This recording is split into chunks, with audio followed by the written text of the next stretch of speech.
Huh? Madam Rose has fired me. Huh? She said I should stop coming. Hey! She said I should not work for her again.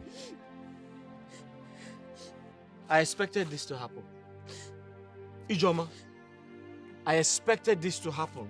You know, when she told me she didn't need my services anymore, I knew yours would be next. How? How? When I thought she has forgiven you? She has forgiven you. Uncle Ndudi. Uncle Ndudi is the cause of our problems. He's been going, in fact, I was told he's been going to her and discussing us.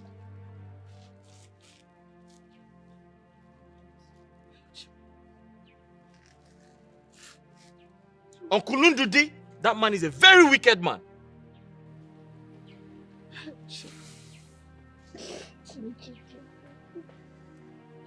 So what do we do now? Ijoma, I don't know what to do. But thank God we were able to save some money before this happened. You know where you are? This is Nollywood Pictures TV.